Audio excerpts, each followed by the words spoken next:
მოგესალმებით FM 105.9-ზე გემრიელი რეკომენდაციების დრო დადგა და დღეს ვისაუბრებთ საკმაოდ ბოლო დროს აქტუალურ თემაზე, სპორტზე და სპორტულ კვებაზე, როგორ უნდა იკვებებოდნენ სპორტსმენები და არა მხოლოდ სპორტსმენები, ზოგადად ადამიანები, რომლებიც აქტიური ცხოვრების წესით არიან დაკავებულები, ვარჯიშობენ და უნდათ რომ სასურველი კუნთის ფორმა ჰქონდეთ და ასე შემდეგ. განსაკუთრებით აქტუალური და საყურადღებო დღევანდელი გაცემა იქნება ალბათ მშობლებისთვის, ვისი შვილებიც სპორტზე დადიან და სურთ რომ მომავალში სპორტსმენები გამოვიდნენ, იმიტომ რომ როგორც წესი უმნიშვნელოვანესი ზემოქმედება აქვს ყვებას ადამიანის, უბრალოდ სპორტსმენის წარმატებაში. და რა თქმა უნდა, ამ რეკომენდაციებს გაგვიზიარებს სპორტული ნუტრიციოლოგი. მოგესალმებით, გუჯა რუხაია, დინამოს თბილისის სპორტული ნუტრიციოლოგი. მოგესალმებით. სანამ გადმოვალ შეკითხვით, მოკლედ შესავალს გავაკეთებ ნოვაკ ჯოკოვიჩის ინტერვიუს გადავაწყდით, სადაც ამბობს, რომ პირველი სლემი რომ მოვიგეო, მაინც მსმენელისთვის განმარტავ, ნოვაკ ჯოკოვიჩი არის სერბი, ძალიან ტიტულოვანი რეკორდსმენი ტიტულებით ჩოგბურთელი და დღესაც მისი ასაკის მიუხედავად 38 წლის არის თუ არ ვცდები და ამ ასაკში უკვე ავნებებენ თავს, თუმცა ის ინარჩუნებს მეოთხე ჩოგანია ჯერ კიდევ და ყველაზე მეტი სლემი აქვს მოგებული. და მან ასეთი რაღაც თქვა, რომ როდესაც პირველი სლემი მოვიგე, შემდეგ 2 წელი საერთოდ ვერანაირ წარმატებას ვერ ვაღწევდი.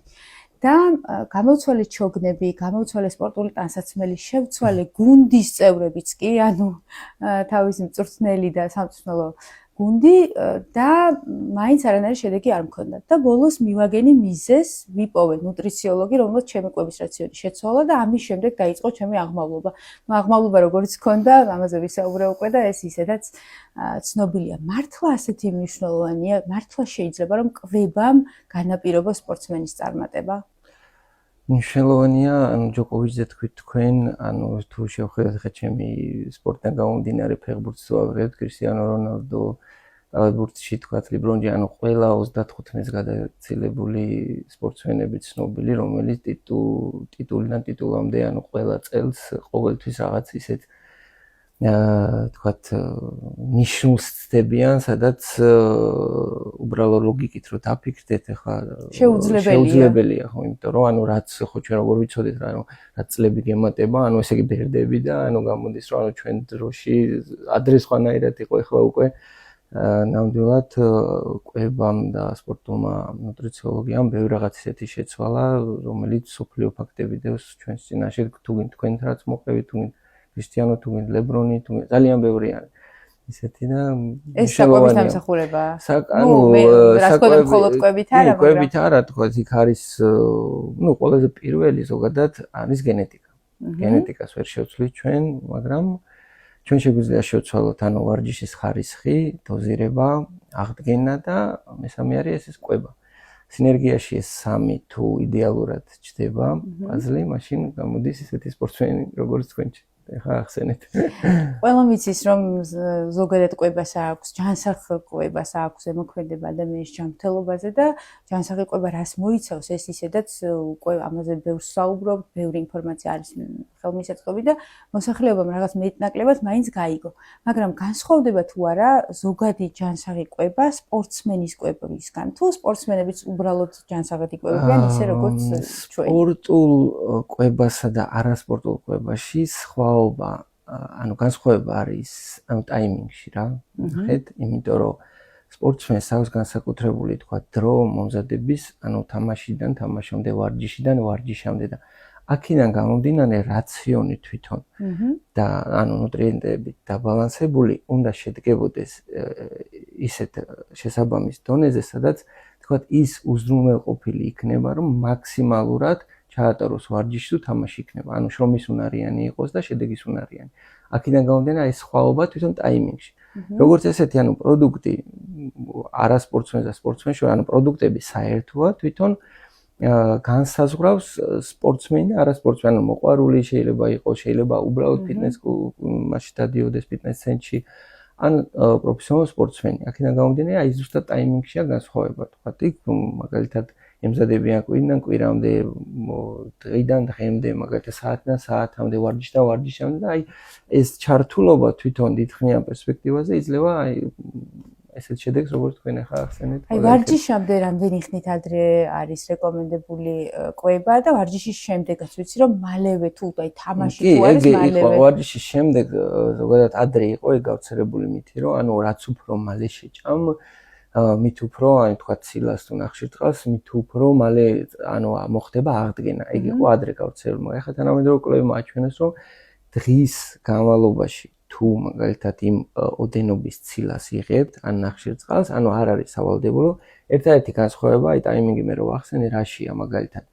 თუ ერთ დღეს გაქვს ორი შეჯიბრი, ან მაგალითად დღეს გაქვს საღამოს შეჯიბრი და მეორე დღეს გაქვს, ამისთვის საჭირო არის, ანუ რაც შეიძლება მალე მივაწოდოთ, თქვათ ეხლა ჩვენ შემთხვევაში თამაში როცა მორჩება თქვა ჯერ თხევადი კალორიებია, ანუ მალე შეწოვადი და შემდეგ უკვე 1 საათის შემდეგ უკვე ცოტა მყარი საკვები და აი კიდევ 1 საათის შემდეგ რეკომენდებულია უკვე სრულყოფილი, ანუ დამამახებული ხო ვახშამი. აქედან გამომდინარე აი თვითონ არ არის ის ადრე ამბობდნენ რომ რაც უფრო მალე ეგრეთ წოდებულ ფანჯარას ეძახდნენ, მაგას ანუ ფანჯარა გახსნილიაო და უნდა მალე მიიღო. არა, ეგრე არა. ერთადერთი არის დიდი მნიშვნელობა ექცევა ზუსტად აი რაღაც ტურნირი, აი ბავშვები რო დაყავთ თქვა ტურნირებზე, სადღაც ან ჩვენ რო ტარდება ტურნირი, ან ხდება ხოლმე ახლა აი მაგალითად ფეხბურთის შემთხვევაში არის ხოლმე ისე რომ კვირაში გამოდის 3 თამაში, ანუ თასი, ჩემპიონატი და თქვა ევროპის ლიგა თუ ან ეგ ემთხვევა, აი მაგ შემთხვევაში უკვე დრო აღდგენისთვის სრული აღდგენა რომ მოხდეს მაგალითად 48 საათი, 72 საათი უნდა. აქედან გამომდინარე დრო რო არ არის, საჭირო არის ან კვებით დამატება ამ ყველაფრის ტაიმინგში რა. და ვარჯიშამდე რამდენი ან თამაშამდე რამდენი ხნით ვარჯიშამდე და თამაშამდე, ანუ სტანდარტული სრულფასოვანი სადილს თუ ავიღებთ ჩვენ არის 4 საათი. თუ მაგალითად ხანდახან ისე ხდება ხოლმე რომ თამაშები სხვადასხვა დროს არის ჩანიშნული, თქვათ ანუ შეიძლება იყოს მაგალითად 2 საათზე, ანუ ზამთარია და 2-ზე, შეიძლება 9-ზე. ანუ აქედან გამომდინარე ინიშნება ფიზიოლოგიური ზოგადად შიმშილი 4 საათში დგება. ანუ 4 საათში სრულყოფილად სპორტსმენის ორგანიზმი ინელებს ანუ 4 საათის წინ მიღებულ საკვებს სრულყოფილად. სადილ სრულფასოვანს გეუბნ. აქედან გამომდინარე არის ხოლმე, ანუ მე ჭირდებათ, აი როგორ რაღაც არის ისე რომ ხარო წარმოიდგინეთ თქვენ მაგალითს გეტყვით, აი ბუხარი ან ფეჩი რა და აი როდესაც თქვენ შეშას ჩადებთ, ხო ის იწვის და ესე რომ მაგალითად ეს რაღაც ტემპერატურა, აი სულ ეს სითბო რო შეინარჩუნოთ, ნელ-ნელა უნდა მიაწოდოთ შემდეგ. აი ეგეთ ვარიანტია, აი მაგალითად 4 საათი ხა ჩვენ შემთხვევაში 4 საათში თუ სრულყოფილი სადილი იყო, თქვათ 1 საათით ადრე უკვე იდება მარტივი საკვები. სუბუქი, მაგრამ რაღაცა ტიპის კალორიას იქნება ბანანი, ეს იქნება ფინიკი, ეს იქნება ელემენტარული რაღაც ისეთი ტკბილი საკვები, არა ცხიმიანი, არამედ ტკბილი, სადაც აი მარტივად შეიწოვება და მისცემს მარტივ ენერგიას. იმიტომ რომ 1 საათში უკვე მატჩია.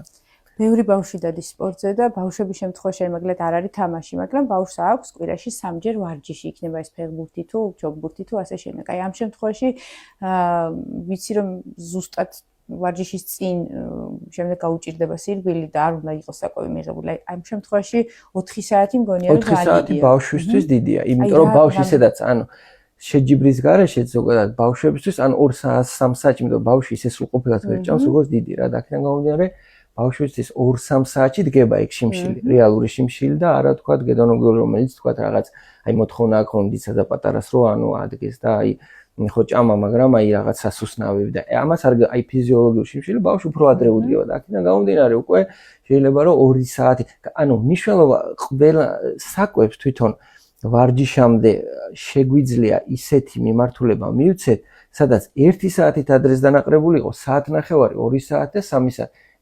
თვითონ მნიშვნელობა აქვს საკვების ფორმას რა. ანუ თუ მაგალითად ახლა არის ხოლმე ხშირად ბავშვებს ემართებათ ესეთ რაღაც რომ ანუ არის სკოლა, სკოლის მერე უცებ ჩანთა, მირბიან ვარჯიშზე, ანუ რო რაღაცა ისეთი მძიმე შეჭამ, მე ვარჯიშზე აწუხებ, ამიტომ ანუ ზუსტად იგივე პრინციპია, თქვათ, თუ გაქვთ 1 საათით ადრე, შეგიძლიათ მარტივი რაღაც ელემენტარული, თქვათ, გრანოლა, მიუსლი და მიქსის, მაგალითად, ხო, თავის თქვათ, ბერძნული იოგურტი და კენკროვანი ხილით მაგალითად, ბანანით. აი ეგ მისაღებია, იმიტომ რომ ანუ მარტივი ცილა არის, მარტივი ნახშირწყალია.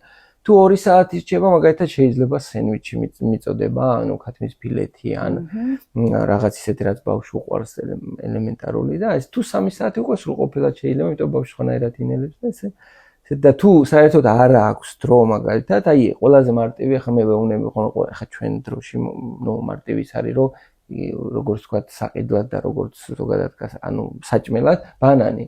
ანუ ბანანი და თქვა ახლა ბავშვებისთვის რამე ისეთი აი შოკოლადის რძერო დააყოლოს თქვა ტკბილი არის ხო დასალევი იოგურტიც მისაღებია და უკვე ანუ ბავშვი ეგრე ანუ შიერი არ გადის ვარჯიშზე რა ეგ არის მნიშვნელოვანი. კრეკერები სხვათა შორის ვეუბნები ხო აი კრეკერი ხო მარილიანი არის ხოლმე ეს თევზების ხო ნახეთ ჩვენთან პრობლემა ის არის რომ რაფინირებულ ზეთებს და ხორბალს შეიცავს და არის მაგალითად თუ საშუალება არის კარგი რომ აი კრეკერია არის მთლიანმარცვლოვანი სადაც უკეთესია და აი უკვე იოგურტი ან ნახშირწყალს და იოგურტ ცილის კომპოზიციას რომ მისცემთ უკვე ბავშვი უზრუნველყოფილია. კარგი რომ მთლიანი მარცვალი ახსენეთ, იმიტომ რომ მე გავეცანი ბარსელონას ფეხბურთელების და მანჩესტერ სიტის ფეხბურთელების რაციონს იდენტური იყო, ანუ ალბათ მთელ მსოფლიოში ყველა წამყვანი გუნდის რაციონი ერთნაირია და ყველგან არის ხაზგასმული მთლიანი მარცვლის აუცილებლობაზე, რომ ეს პური იქნება თუ პასტა იქნება თუ ასე შემდეგ, აუცილებლად იყოს მთლიანი მარცვალი. რა ასეთი მნიშვნელობა აქვს მთლიან მარცვალს და ასევე მინდა ყოველთვის მაყურებელსაც და მსმენელსაც უყვართ კონკრეტიკა. თუ არსებობს 3 ან 5 ან 10 არ ვიცი, აუცილებელი პროდუქტი, რომელიც სპორტსმენის რაციონში უნდა შედიოდეს. დავიწყოთ თვლიან მარცვლეულით, ანუ სხვაობა რაში არის? სხვათა შორის არის მომენტები, სადაც გლიკემიკური ინდექსი მაგალითად არამთვლიან მარცვლოვანი, თქვათ არის ეს იქნება პური, თქვათ თეთრი ან მაკარონი, ან მნიშვნელობა რაში? აი მე რო ვახსენე მაგალითად ის ტაიმინგი, თუ შემდეგი აი შეჯიბრება, მაგალითად ერთი თამაში მოხდა, ან ვარჯიში მოხდა, შეძლია და მეორე დღეს არის თამაში მაგ დროს აღდგენისთვის სასურველია პირიქით არამთლიან მარცვლოვანი, იმიტომ რომ შეწოვადობა მოხდეს მალე. ეხლა მთლიან მარცვლოვანი ხო და ახლა მთლიან მარცვლოვან შორის და თეთრ შორის ან რა ხდება? მთლიან მარცვლოვანი თვითონ ყველანაირი პირველად თქვა ბოჭკო იქნება თუ რაც არის თავისი სახე ეს ხორბალი ინარჩუნებს. აქედან გამომდინარე თვითონ ანუ ათვისებაში და შეწოვადობაში არის სხვაობა. თქვათ ეხლა მარტივ ენაზე რომ თუ მაგალითად ჩვეულებრივი თეთრი მაკარონი შეიწოვება თქვათ 2 საათში ის იმას ჭირდება ანუ გრძელვადიან პერსპექტივაზე და ხო და ეს შესაბამისად ანუ რაც უფრო გრძელვადიანად მოქმედებს ეს ანუ შეწოვადობა და ათვისება იქიდან გამომდინარე ენერგიაც მეტია. და ამიტომაც ანუ სპორტსმენებში პროფესიონალ სპორტსმენებში კარგია თუ მაგალითად აი 4 საათიან მაგალითად მე რაც ვახსენე, ახლა მეც რო თამაშობდი, მე ყოველთვის ანუ ვცდილობდი რომ ანუ მე ვთამაშობდი ნამოში 2018 წელს და უკვე მაშინ მე მთლიან მარცვლოვან მაკარონს ანუ ჭამდი რა სპაგეტის და აქედან გამომდინარე კარგია სპორტსმენებისთვის, აი თუ დიდხიანი ანუ თქვა 4 საათი რჩება, მაგრამ ყველაზე მთავარი ბავშვებში, რატომ იმიტომ რომ ბავშვები მე ჩემ ბავშვებს ვცდილობ რაღაც ანუ შეურიო რაღაც ნაზავი მივცე და ბავშვებში ყველაზე მნიშვნელოვანი რატო არის მთლიან მარცვლოვანი, იმიტომ მთლიან მარცვლოვანი მაკარონი შეიცავს თავის ბოჭკოს. აქედან გამომდინარე, ყოველთვის ბავშვებს აქვს ბოჭკოს პრობლემა, ანუ ბოსტნეული სახი. არ უყვართ და არ უყვართ და მაგიტო. და აქედან გამომდინარე, აი ამ პროდუქტის დამატება დღის რაციონში რაღაც იმ მაინც ცოტათი მაინც იძლევა ბოჭკოს, რომელიც აუცილებელია, ხო ვიცით, თქვა კუჭანსლავის ტრაქცისთვის და ყველა ანუ ბევრი ფუნქციები აქვს ბოჭკოს და აქედან გამომდინარე, რომ ზოგადად ისედაც მარტო არა სპორტსმენებში ხა თქვა უცხოეთში, ხო? ანუ ყველა ფაქტიურად გადასულია ან მთლიან მარცვლოვანი პური, ხოლმე ის იქნება ხორბალი თუ ისედაც არა სპორტსმენებსაც ისედაც განსაკუთრებით. და კიდევ ერთი თქვა ვინც მოყვარულია და აი თქვა ხა ჩვენთან სულ პრობლემაა წონის კორექციის, იქიდან გამომდინარე ანაყრებს კიდევაც სხვანაირად. და კიდევაც თუ ავიღებთ ჩვენ 100 გრამს მთლიან მარცვლეულს და ავიღებთ 100 გრამს თეთრი ფქვილის გაშენებას, ანუ ბევრად ენერგეტიკული ღირებულება თქვა ამის უკეთესია და ნაკლებად ასუქებს და თქვა დიდხანს ანუ ეს დანაყრების შეგრძნება, ანუ დიდხანს მიყვება და აქედან აი რაღაც პროცენტობას თუ გამოვითვლით თქვა რაღაც თვეების შიგნით ის უკეთესი გამოდის პროცენტულად. მთლიანი მარცვალი გავიგეთ, ან მთლიანი მარცვალი შეიძლება იყოს ნებისმიერი ბურღულეულის და ყოველთვის არის ხოლმე ეტიკეტზე მითითებული, რომ დამზადებულია მთლიანი მარცვლის მაგალითად ხორბლისგან პურზეც არის ხოლმე ხშირად მითითებული. მე მაგალითად როდესაც პრეზენტაციებს ვაკეთებ, ყველაზე კარგად ჯდება, ჩვენი კულტურიდან გამომდინარე, ჭადის ქვილი რო ავიღო. ჭადი, ღომი, ღერღილი, მთლიანი მარცვალი გამოზე. ისეთ კარგია, რომ როდესაც ჩვენი კულტურა ემთხვევა თქვათ ამ რაღაც რეკომენდაციებს. მაგრამ ამ შემთხვევაში ღომი ჯობია ჭადს, იმიტომ რომ ის უფრო ნაკლებად დამუშავებულია და უფრო ხანგრძლივობის თვალსაზრისით. მთლიანი მარცვლის გარდა თუ შეგვიძლია ჩამოვთვალოთ კონკრეტული პროდუქტები, რომელიც სპორტსმენის რაციონში იყოს. კონკრეტული პროდუქტი უნდა იყოს ხილი, უნდა იყოს ბოსტნეული, უნდა იყოს მარცვლოვანი კულტურა აუცილებლად, ცილა, რძის პროდუქტები. ცილა რო დავაკონკრეტოთ, რა შეიძლება იყოს ეს? ქათმის ხორცი ვიცით რომ ყველაზე უფრო ეგეც ჩვენთან ახლა პრობლემა არის, რომ ცილას როდესაც ეუნე მე მქონდა ახლა ბევრი კონსულტაციები, სადაც როდესაც ეკითხები ცილას იღებ კი რამდენს თქვა იტყვის გრამაჟის გოჟობას და მე გეუბნება რომ რა დრო ვეკითხები რას ჭამ მაგალითად და ქათმის ფილეს. კარგი სადილზე ვახშამზე ქათმის ფილე. სენვი მაგალითად სნეკზე ქათმის ფილის სენვი.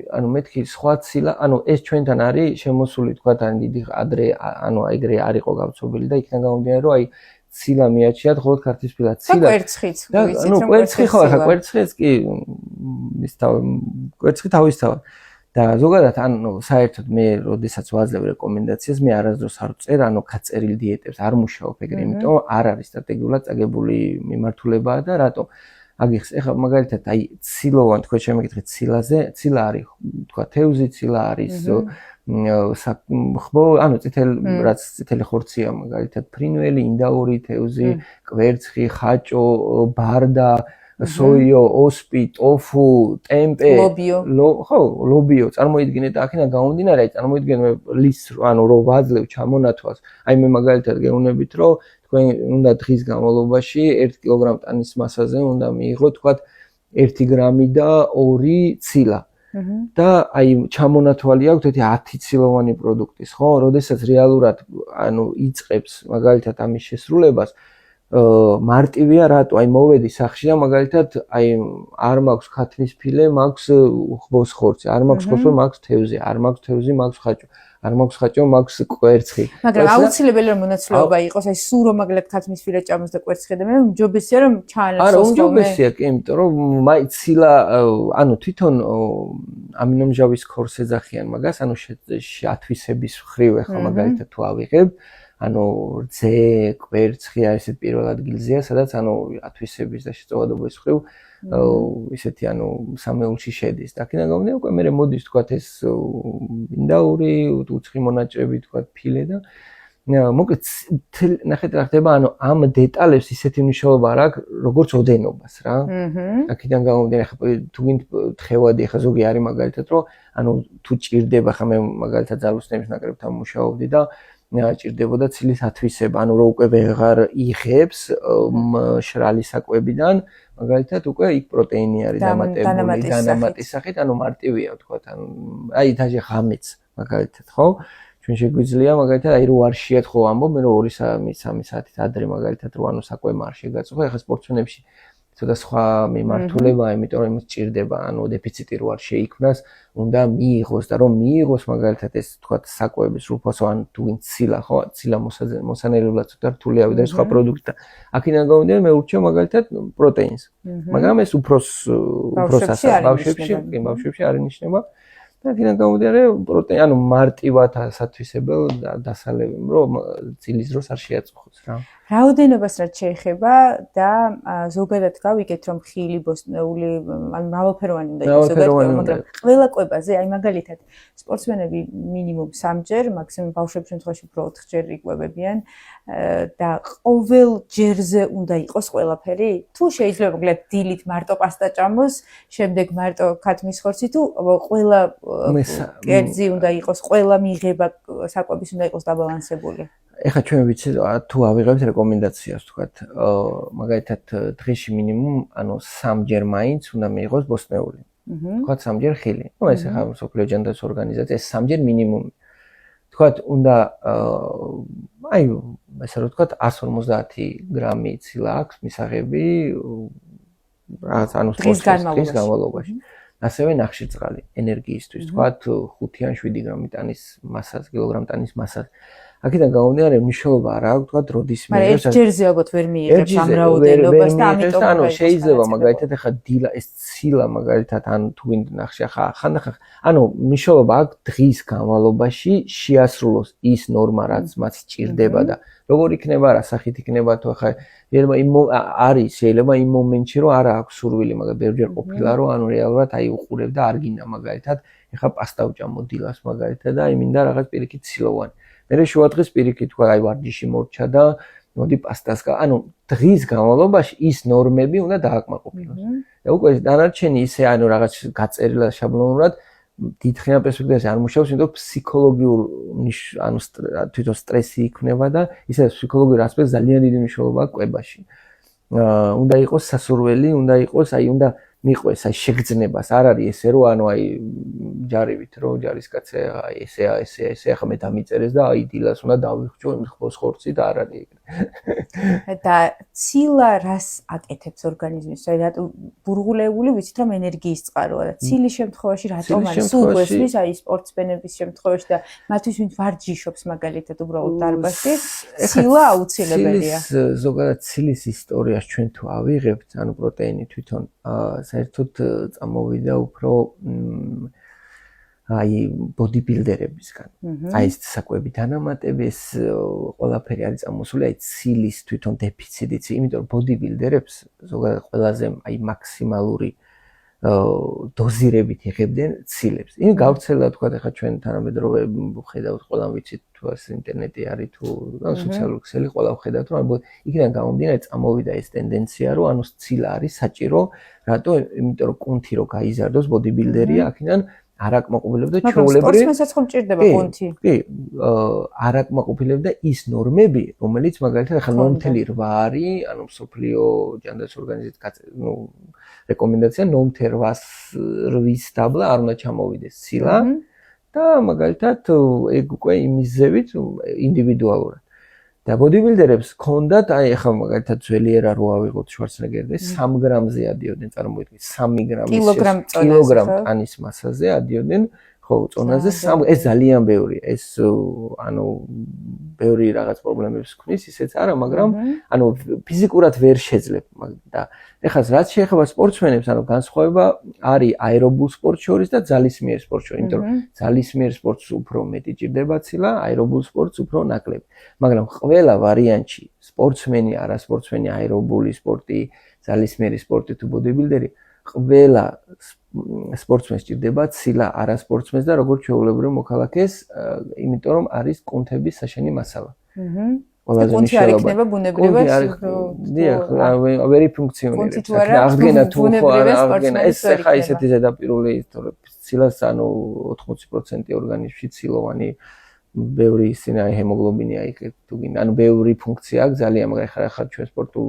თემას მივყვებით მნიშვნელოვანი არის ძალიან აღდგენისთვის ცილა ქსოვილისთვის კუნთოვანი ქსოვილისთვის ძალიან მნიშვნელოვანი არის ჩვენ ვისაუბრეთ და ჩამოვთვალეთ ის საკვები რომელიც აუცილებელია თუ არის ისეთი რომელიც ეზღუდებათ გულისხმობს საკვებს უშუალოდ და არ გულისხმობს სასმელს და ალკოჰოლურს და ასე შემდეგ უშუალოდ საკვებს რომელიც სპორტსმენმა არანაირი სახით არ უნდა მიიღოს ნუ ყოველ შემთხვევაში რეკომენდებული არ არის არა ერთად ალკოჰოლი არ არის დანარჩენი ანუ მე პირადად მომხრე ვარ სადაც ანუ უნდა იყოს რახან ეს პროდუქტები ჩვენს გარშემო არსებობს ანუ ის პროფესიონალური სპორტსმენი და არასპორტსმენის რა მე ყოველთვის ვცდილობ მივიყვანო დავიყვანო იმ აზრამდე რომ შეხედოს რაციონალურად ანუ რახან მე თქვა ეხლა მინდა ნაყინი ჭამე არ არის პრობლემა მაგრამ ალბათ სიხშირესაც აქვს ხო სიხშირე ანუ რაციონალ მაგას არის ხო მე ხა ხშირად მქონია ხოლმე შემთხვევა რომ აი არ ჭამ არა ტკბილი არა აი ძალიან ბევრთან მე მუშაობ მქონია ისეთ შემთხვევა რომ აი ტკბილი ამოვიღე საერთოდ რატო ამოიღე უნები ანუ დაშვებული არის 10% და შემცირება 5%-ად რატო შენ თუ 5%-ში რამდენი გაქვს დღიური კალორია თქვა 2000 გაქვს რატო ამოიღე ტკბილი შენ შეგიძლია 50 გრამი ტკბილი ჭამო რატო ანუ არა თუ ნორმაში ჯდები თვითონ მინდა ყოველთვის ვცდილობ ისე ვმუშაო რაციონალურად შეხედოს რომ ან არანაირი პროდუქტის შეზღუდული არ არის საერთოდ საქმე არანაირი. არის რაოდენობაში. საქმე არის რაოდენობაში. ეხლა ელემენტარული ბროკოლიც რო ავიღოთ ხო ჯანსაღია და სტაფილო. მაგრამ თუ ამას დიდი ოდენობით შეჭამ 3 კილოს და ხო თუ შეჭამ უკვე დაშავდებიან აქედან გამომდინარე, ყოველთვის არანაირი პროდუქტი არ არის აქციული. თუ რაციონალურად უყურებ ამ პროდუქტს და იცი რატომ აკეთებ ამას მაგალითად. ძალიან დიდი მადლობა სტუმრობისთვის. ვფიქრობ საინტერესო რეკომენდაციები გავეცით განსაკუთრებით მომავალი სპორტსმენებისთვის და მე ვიმედოვნებ რომ კიდევ ერთხელ გვესტუმრებით უკვე სასმელებთან დაკავშირებით, იმიტომ რომ საკმაოდ ბევრი სასმელია ხო, მით წვენები, ენერგეტიკული სასმელები, რომელიც ძალიან ხშირად არის ხოლმე სპორტსმენებში ენერგიის წყაროდ გამოყენებული და აი რამდენად პრობლემატურია იგივე ალკოჰოლი, მინერალური წყალი და სითხის მნიშვნელობა. ამაზე ცალკე გვესტუმრეთ და ავიღებ აქვე პირობას თქვენგან პირდაპირ ეთერში და მე დაგემშვიდობებით მსმენელს კი შევახსენებ რომ დღევანდელი გადაცემის სტუმარი გუჯა რუხაია დინამო თბილისის სპორტული ნუტრიციოლოგი სტუმრობდა გემრიელ რეკომენდაციებს მე მომავალ 4 შაბათამდე გემშვიდობებით ნახვამდის.